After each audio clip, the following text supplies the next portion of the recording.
Avirbhava kalashajaladha vadhvare vapi yasyaha sthanam yasyaha sarasijavanam vishnuvakshasthalam va bhuma yasya bhuvanamakilam devi divyam padam va stoka pragnair anavadhi guna stuyasesa katham tvam.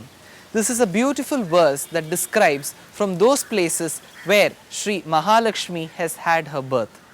Avirbhava kalasha jaladha. From the holy pot that had the waters came Mahalakshmi. Avirbhava kalasha jaladha vadhvare vapi yasyaha sthanam yasyaha sarasija vanam. Sarasija vanam is a beautiful pond full of lotuses. Sarasija vanam, that is the second place. Vishnuvaksha sthalam va, from the chest of Vishnu. So these are places from which Sri Mahalakshmi has come. So why was this verse said? All this while we have had the great opportunity to understand the importance of how Ram walked to the forest along with Vishwamitra, killed Tataka, killed Subahu, drove away Marich and gave Shapa Vimochan to Ahalya, thereby how he had a conversation with Janaka Maharaj and so on and so forth. But we now need to understand the importance of Sita. What is the importance of Mahalakshmi in our Sanatana Dharma? Our Sanatana Dharma views philosophy in a beautiful way. The entire world constitutes of things which have knowledge and which do not. So, knowledge is called Chaitanyam, and those which have Chaitanyam are called as Chetanam. So, those objects in this world which have knowledge are called as Chetanatma, and those which do not have are called as Achetanam. They don't have the Chaitanyam. So, this entire world can be segregated into two. Now, we need to see where we fall. The Atma inside us is an embodiment of knowledge, and that constitutes the Chetanam. Chetanam is a category that has things which have knowledge, Chaitanyam. On the other hand, there is a category of Achetanam, that which does not have Chaitanyam, that which does not have knowledge. Those are the objects that we see around, probably the parapet wall that you see here, the pipes that you see, and all the steps that you see, and all those objects that we use, they don't have knowledge of their own. They may function, but they need the aid of a power, so they don't have knowledge of their own. They are all Achetanam.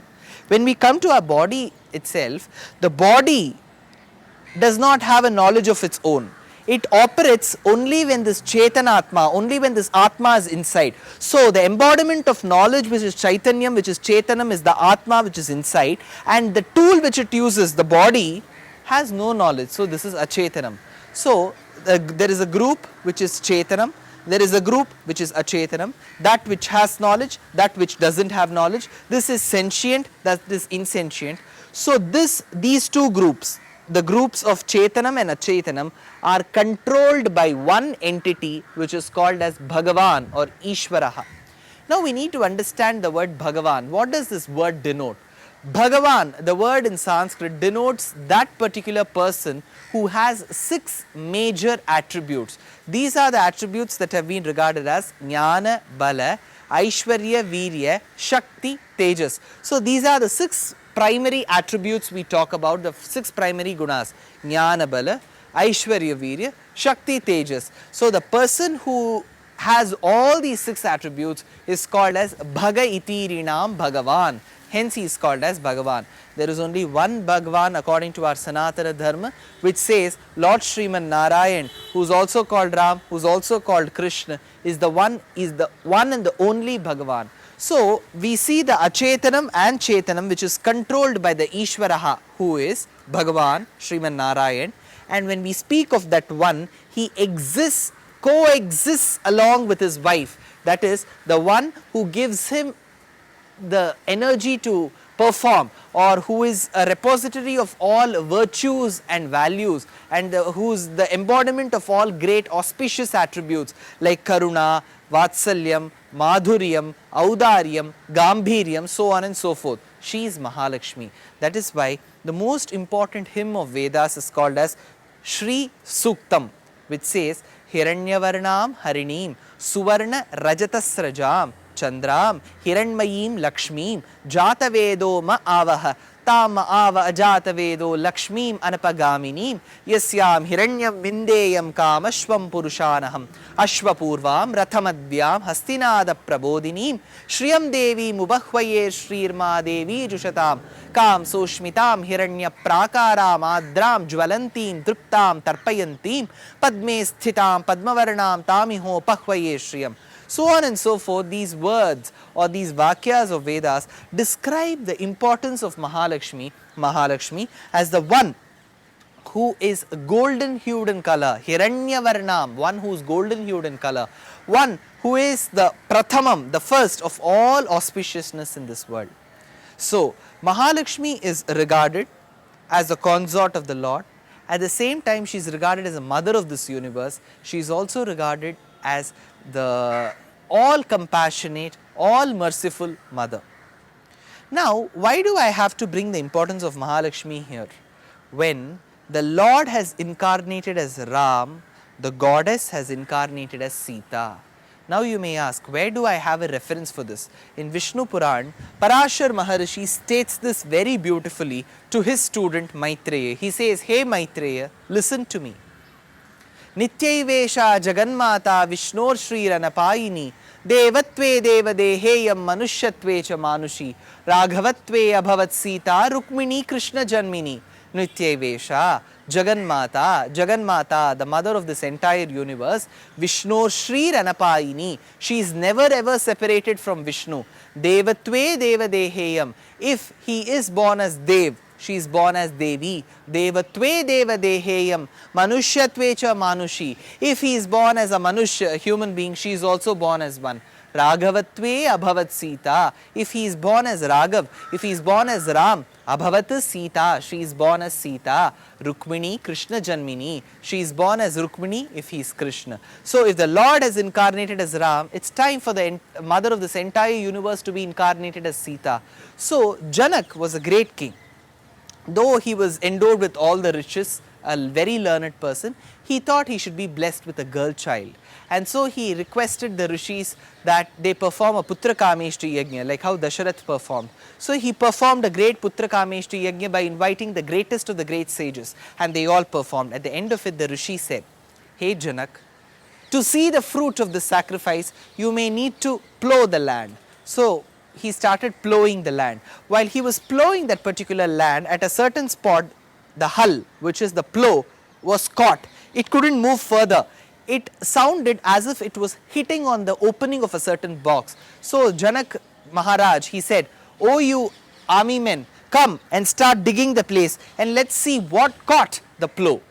He starts digging it and then he spots a beautiful golden box. He opens it to spot a beautiful girl with beautiful little fingers, a cute face, the moon-like face, and her eye glances were themselves so soothing. So he said, this girl is born in a golden box full of lotuses and she herself looks like lotus. So what should I call her?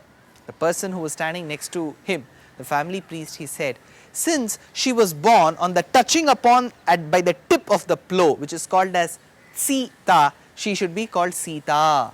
So he called her Sita. Sita means the lady who's born by the touching of the plow at its end. It's called as Sita. Since she was brought up as the daughter of Janak Maharaj, she was called Janaki. Since she belonged to this great province called Videha, she was called as Vaidehi. And since she belonged to this beautiful prosperous city called as Mithila, she was called Maithili. So the different names that we see for Sita are Sita, Vaidehi, Maithili and Janaki. Such was her. And right from her birth, like how, if you would plant a lotus sapling, right from it leaving its two leaves onto the top, when it starts growing itself, it will tell to the person that I am here. How? The smell. So people who come to a garden can smell and say, is there Tulsi here? Because Tulsi is known by her smell. She is known by the values, medicinal values that she enriches people around. She is known by the uses for which people use her. Likewise, Sita, right from her birth, she was endowed with great attributes and values. She used to respect her elders, she used to respect her father, she used to respect her mother, she used to regard her guru, she used to play with her friends, respect them, help them out, and she was an intelligent person.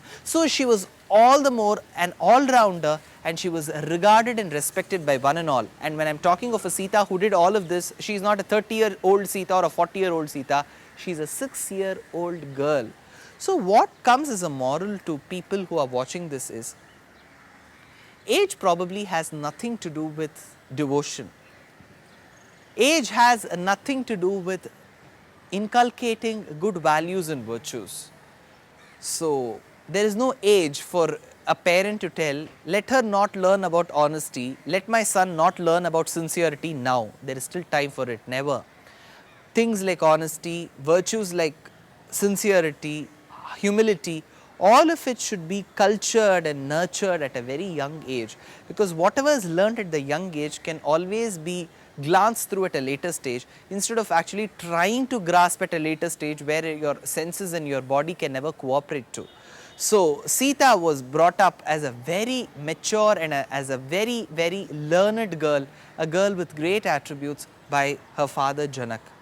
So to get her married, now imagine Sita tells at a later stage in Ayodhya Kand, while she reaches along with Ram to the hermitage of Atri.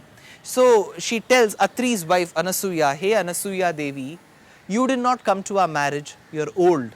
So I need to tell you what happened during my marriage. Prior to my marriage, my father was so worried that I was not married. So Anasuya Devi was startled. She asks, hey Sita, your father was worried that you were not married? How old were you? She says, I was 6 and my father was worried that I was not married.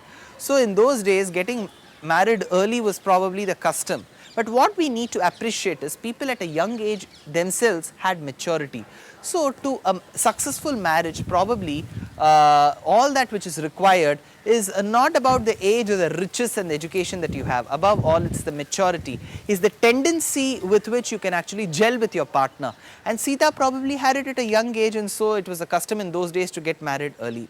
So she tells that my father was worried and wanted to get me married. So he was always of the thought that there should be a right groom for me, and as a result of it, he thought, let's have a great sacrifice, and at the end of it, whichever Kshatriya king comes and lifts the bow of Lord Shiv and handles it the right way of how a great person in the Yuddha will handle, he will be given in marriage to my daughter Sita.